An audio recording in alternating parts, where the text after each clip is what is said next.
Hello বন্ধুরা, আমি Rinku সুপরম্পরা present. আর রিঙ্কুর শেষের থেকে আমি রিঙ্কু। দেখো আজকে একটা সুন্দর রেসিপি তৈরি করছি, সেটা হলো কলমি শাক। তো চলো কী কী ইনগ্রেডিয়েন্টস নিয়েছি। কলমি শাক সুন্দরভাবে কেটে ধুয়ে গুছিয়ে রেখেছি, পেঁয়াজ কুচি করে রেখেছি, কাঁচা লঙ্কা আছে।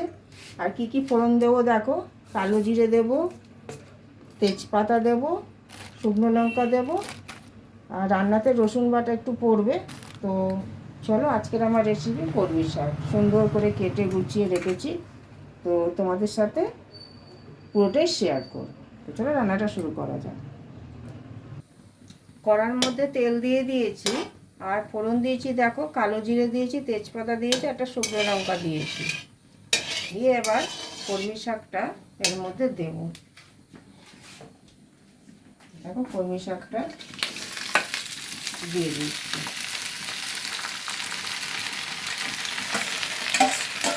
কলমি শাকটা দিয়ে দিলাম। এবার পরিমাণ মতো পেঁয়াজ কুচি দেবো, কেটে রাখা এই পেঁয়াজ কুচি দিলাম।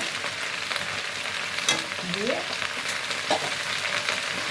এবার পরিমাণ মতো নুন দেবো, পরিমাণ মতো নুন দেবো। এই নুন দিচ্ছি, যেহেতু এটা শাক হয়ে কমে যাবে তাই পরিমাণ মতো নুন দিলাম।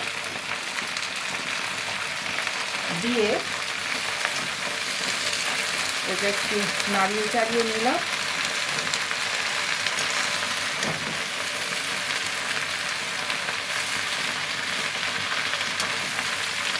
নাড়িয়ে চাড়িয়ে নিলাম। এবার যেহেতু এটা শাক, এটা একটু এবার খানিকক্ষণ হবে, হয়ে দেখবে গোল অনেকটা কমে যাবে। তো এটা হোক। তো দেখো আমার কলমি শাক রেসিপির মশলার মিশ্রণটা করে নিয়েছি। হলুদ পরিমাণ মতো দিলাম, দিয়ে রেখে দিলাম। এটা হলো গোলমরিচ পরিমাণ মতো দিলাম, 1 চামচ, ছোটো একটা চামচে 1 চা চামচ। এবার কাশ্মীরি লাল দিচ্ছি অল্প, সামান্য পরিমাণ, যেহেতু কাঁচা লঙ্কা দিয়েছি অল্প, 8 চা চামচ। জিরে গুঁড়ো দেবো 1 চা চামচ।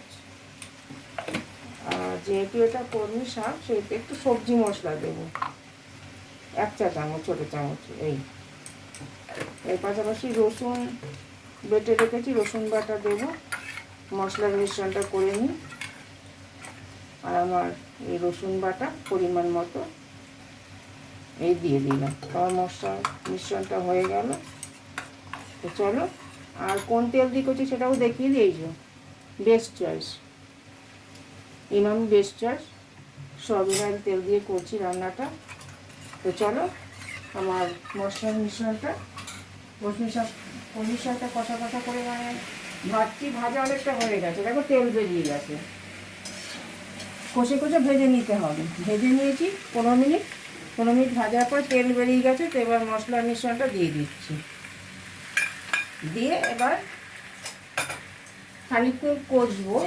এই মশলার মিশ্রণটা দেখবে মিশে যাবে কলমি শাকের সাথে, মিশে গিয়ে তোমার দেখবে তেল বেরিয়ে গেছে। তো এই কলমি শাক একটু কষি, হ্যাঁ কষা হোক। তো দেখো আমার কলমি শাক রেসিপিটা হচ্ছে, চলো দেখা যাক। দেখো মশলা দেওয়ার পর 15 মিনিট কষেছি, কষে কষে কষে কষে দেখো অনেকটা কমে গেছে কলমি শাকটা। আর কলমি শাকের যে ডাঁটাগুলো ছিল ওগুলো একদম কমে গেছে। আর যখন তোমরা এরমভাবে একটু ঘুটে নেবে, ঘুটে নিলে কী বলো তো, ডাঁটাগুলো মিশে যাবে, শাকটা চলে আসবে, ভালো লাগবে খেতে, টেস্টি হবে। আমি ধীরে ধীরে কষা হয়ে গেল, তেল বেরিয়ে গেছে। এবার পরিমাণ মতো জল দেবো, এই পরিমাণ মতো জল দিয়ে দিলাম। এবার 80% হয়ে গেছে, পরিমাণ মতো জলটা দিয়ে দিলাম। এবার জলটা কমে আসলে হয়ে যাবে, হোক। তো দেখো আমার মশলা কষার পর এটা 15 মিনিট কষেছি, ঠিক আছে। কষার পর দেখো আমার কলমি শাক রেসিপিটা হয়ে গেছে। কারণ কষা কি সুন্দর লাগছে না, এই কলমি শাক ভাতের সাথে খেলে খুব ভালোই হয়, দেখো একদম কষে গেছে। তো ভাতের সাথে কলমি শাক খেলে খুবই সুস্বাদু, ভালো লাগবে। তো তোমাদের সাথে রেসিপিটা শেয়ার করলাম। তো দেখো বন্ধুরা, আমার কলমি শাকের রেসিপিটা হয়ে গেছে। প্রত্যেকদিন আমি ক্যামেরায় থাকি, আমার হাজব্যান্ড রান্নাটা করে, আজকে আমি রান্নাটা করছি, আমার হাজব্যান্ড ক্যামেরায় আছে। তো যে কোনো শাক পাতা সবুজ গ্রিন ভেজিটেবল খেলে তোমাদের মানে শরীর স্বাস্থ্য ভালো থাকবে, হেলদি থাকবে, ভিটামিন ই আছে এর মধ্যে। তো আজকের রেসিপিটা কলমি শাক খুব সুন্দর সুস্বাদু, যেমনভাবে তোমাদেরকে দেখালাম তোমরাও বাড়িতে করে খাও, ভালো থাকবে, হেলদি থাকবে। সকলে খুব ভালো থেকো, সুস্থ থেকো। Thank you.